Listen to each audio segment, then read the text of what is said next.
Hello everyone, Nick here, and welcome to the first Time Agent Series 3 vlog. The first vlog for Series 3, and today it is Point of No Return, which is strange because the next episode, First Contact, has a place actually called the Point of No Return. In this episode, the team is divided, well not divided, they're split up, they're going on their own separate missions, and this happens throughout the series. Liam goes to see Colonel Radcliffe Naismith from episode 5 of the last series. Mortis goes to a biotech facility to assassinate a doctor called Dr. Nefrafi. What was his name again? Dr. Nukraxic, that's it. And Robin is at unit headquarters in Luton, just hiding away, being safe. Robin gets Liam in contact with a man known as The Contact after his meeting with the Colonel, and Mortis meets Robin's brother Jackson, who turns out to be Dr. Nukraxic, which is a pseudonym, I suppose. But someone has put bombs and stuff around the biotech base, and Mortis hacks into it after they failed to dispose of the evidence for the Vortex Manipulator. But that's after Mortis realises that they have gotten this evidence from Agent Obadiah, who has just come back from the Time Agency from the far future to 21st century Earth, and then he was killed by a flower alien. And as we see in the pre-credits, we see one of the old flower aliens from series 1, 2 and the specials, as well as before other well-built production stuff being killed by a flower alien, which is specifically for Time Agent Series 3. I know the other flower aliens are used in other well-built and Billy Tracy stuff, but the new ones are just for Time Agent Series 3. Sorry, there's got dust around here. After meeting with the Contact, Liam discovers a piece of newspaper with Jerry Smith on it, and he realises all this time that Jerry Smith was his friend Captain Andreas Tobias, or Tobias as a character in the 5th episode of this series calls him. And so there, Liam goes to confront Jerry Smith and gives him some kind of pill that gives him his memories back. Something. He put something in his drink. Kind of a drug, something. And so Tobias gets his memories back. He had amnesia like Liam did. Except this time, unlike Liam, he didn't have any memory of who he was. Whilst Liam had streaks of memory in him, like he was a time agent. And so they decide to go off to face Vision X. However, they are intercepted by flower aliens, with the executive watching over. Strange that they kidnapped Tobias at the end of this episode, even though they probably didn't know about him until Liam discovered him. Unless they were following him, in which case the executive is angry that Liam and Mortis haven't been caught in the next episode, despite being right there when Tobias was captured whilst he was walking with Liam. Liam was right there. The executive could have gone in and grabbed him right there. But he didn't. And in the next episode, he's having a go at everybody about it. If it was part of the plan to wait a few more days before the flower aliens rise at the end of the series, so in the second half he captures Liam in episode 4, tortures him and converts him in episode 5, and then they have the fight in episode 6. But if that's the case, then why is he getting angry in the next one? He should be waiting. He should be buying his time. It's not, if he wanted Liam there and then, he should have gotten him at the end of this episode. Otherwise, don't complain about it and don't take out on everybody else in the next one. Unless it was a mistake, in which case then he should have said something about realising his mistake. So, yeah. That being said, the executive is a great villain, but he doesn't get to do much in this one, so we won't talk about him much besides what I've just done. But the next time trailer shows him as a pretty great villain. Whilst this is going on, Mortis is on his way to unit headquarters, given the directions by Robin. Apparently Darkchester isn't far from Luton. Therefore, on his way down the railway line, Mortis then is attacked by some of the flower aliens. They're popping up a bit more, aren't they? There's a reason for that. We'll find out later on. And he gets a dart to, I think it's to the neck, a poisonous dart.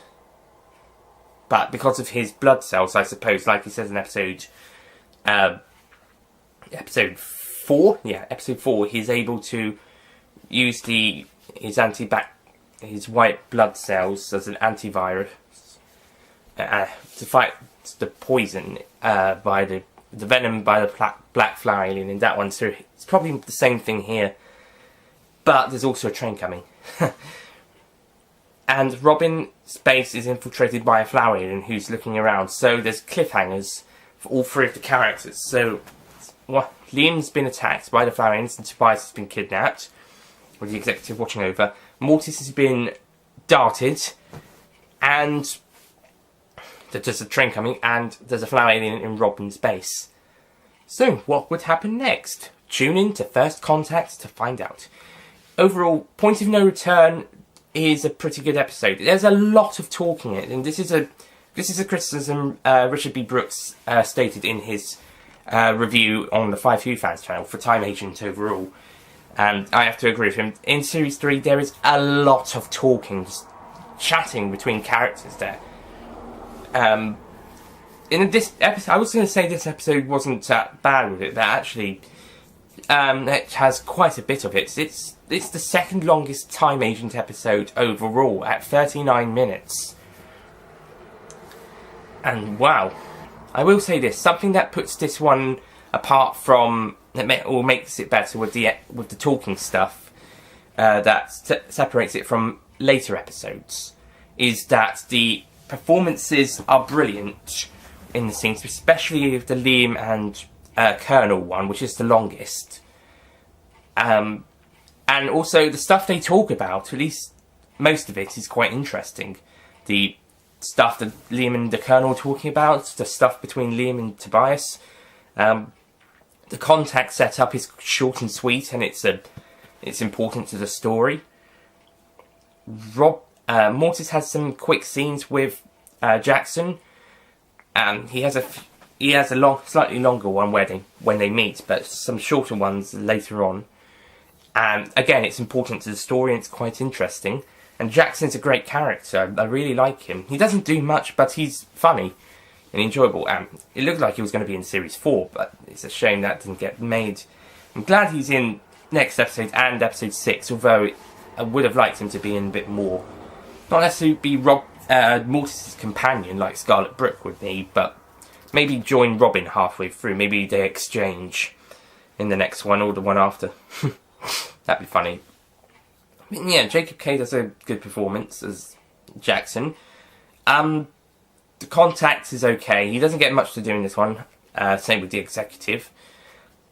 The flower aliens are quite menacing. Agent Obadiah, now he has little to no character development across the entire series. In fact, I think he's only in 2 episodes. This one and the third one. So he has little to no character development. Again, seeing the backstory of the Rising Five would have been apart from what we see in Sins of the Past and also in Downfall, the actual story. If we saw a bit more of that, then maybe we could understand the characters. At least with Katrina and Tobias, we got character development across the episodes they were in, or at least references to it in Katrina's case. But in Tobias's case, we actually saw what was going on, and we've known Liam and Mortis long enough to see their characters develop. Agent Obadiah doesn't get much development. Best he gets is a new hairstyle after time travelling. But Matt Perks does a good job. It's a shame we don't get to see more of him, because I'm sure he would have been a great character like the others. Robin's good. He doesn't get that much to do, but he gets more to do than in the last episode and in episode 4, and maybe even more than episode 5 of the last series. So more to do than the second half of Series 2 put together. The possible exception of Nightmare Forest. But actually no, he has a conversation with Mortis on the phone, so he does get quite a bit to do. Well, not quite a bit, he does get a bit to do. And finally, Liam and Mortis, brilliant, and the Colonel is also great. So performances all round, characters are great. It's just that they're talking quite a lot, although in this one it is quite interesting. And also the camera angles are great when they're doing the conversation scenes. The one between Liam and the Colonel alone must have taken at least half a day to film. And just for about a quarter of an hour of footage, maybe even 10 minutes. So, yeah, that was Point of No Return. I will give it a 9 out of 10.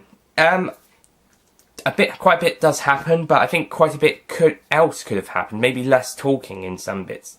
Maybe some more stuff. And more development for Obadiah. But, all in all, it's a pretty great start. It's probably the best first episode of the series. And it's a great way to set up this 6-part story. So, next time we will continue Time Agent Series 3 as we look at First Contact. Now up to this point, I'm a big fan of the BBFC, so up to this point all the Time Agent episodes to me feel like U or PG ones. The next one is the first one I would consider if I was a member of the BBFC. The first one I would consider a 12 rating. So Time Agent gets a bit violent in the next episode, more so than it has been. I'll see you guys next time.